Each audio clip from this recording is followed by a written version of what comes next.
अध्याय 6 ध्यान योग।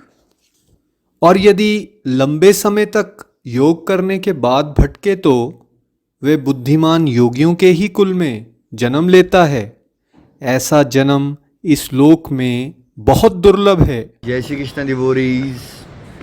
पिछले कुछ वर्षों से अर्जुन ने जब भगवान से सवाल किया है, उसका भगवान आंसर दे रहे हैं। अर्जुन ने सवाल ये किया है, I strongly request, Hamli request कि पुराने वीडियोस ज़रूर देखिएगा, एटलीस्ट पिछले 4-5 वीडियोस टू अंडरस्टैंड किस टॉपिक पे बात चल रही है।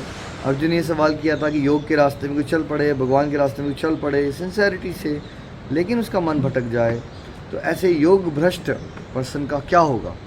तो भगवान ने उत्तर दिया था कि हमेशा जब आप मेहनत करते हो भगवान की तरफ तो आपका कभी नुकसान नहीं हो सकता, पतन नहीं हो सकता। और पहले आपको अच्छे लोकों में जाके आप पुण्य का फल भोगोगे, यानी सुख भोगोगे बहुत सारा, और उसके बाद आपको अच्छे परिवारों में जहाँ पे अच्छे संस्कार होंगे और यहाँ वेल्दी फैमिलीज़ में आपका जन्म हो जाएगा। अब एक और चीज़ बता रहे हैं, एक और कैटेगरी है।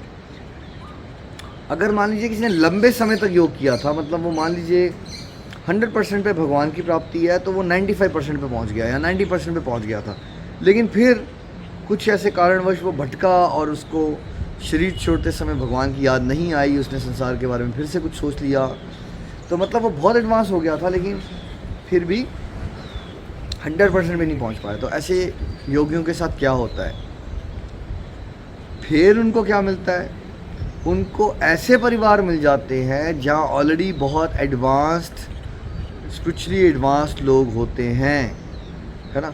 तो किसी को बचपन से ही ये भागवत गीता, भागवतम, रामचरितमानस, मान लीजिए किसी कोई ऐसे परिवारों में जन्म ले लेगा, मान लीजिए कोई गुरु महाराज है, उनका बेटा बन जाएगा, तो वो ऑलरेडी गुरु के घर में जन्म ले रहा है, तो उसके लिए तो ये भागवतम पे बात करना या भागवत गीता, ये सब ऐसे कॉमन सेंस ही बातें हो जाएंगी, है ना।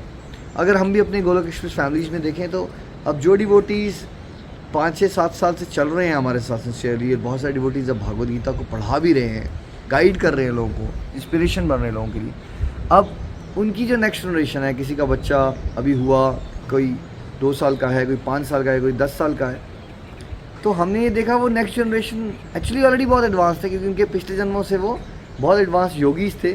तो उनको घर के माहौल में क्या दिख रहा है कि मम्मा भी और पापा भी भागवत गीता के बारे में बात करते रहते हैं और भोग लगाया जाता है घर में एकादशी व्रत होते हैं, संडेज़ को टाइम निकाल के सेवा करने जाया जाता है। तो पूरा लाइफ जो है वो सेवा के अकॉर्डिंगली घूम रही है। तो ये कौन सा जन्म हुआ? अगर कोई पिछले जन्मों में बहुत एडवांस था तो भगवान क्या करते हैं, उसको बेसिक्स वगैरह यानी कि वेल्थ, XYZ तो मिल जाता है, लेकिन सबसे इंपॉर्टेंट चीज़ उसको क्या मिलती है, जो बड़ा रेयर बर्थ है, कि उसको ऐसे परिवार में जन्म मिल जाता है जहाँ अलौकिक ज्ञान, दिव्य ज्ञान, भगवान की भक्ति बहुत सुलभ होती है, बड़ा इजीली अवेलेबल होती है आसपास। तो देखिए कितना ब्यूटीफुल पाथ है, ना आपका पतन हो सकता है और आपको अच्छे परिवारों में भी जन्म मिल रहा है, वेल्दी फैमिलीज भी मिल रही है, और साथ साथ में क्या हो सकता है, अगर आप ज़्यादा मेहनत कर लो, कि आपको ऐसे परिवारों में जन्म मिल जाए जहाँ डिवाइन नॉलेज ही डिवाइन नॉलेज हो। श्रीमद् भागवत गीता की जय।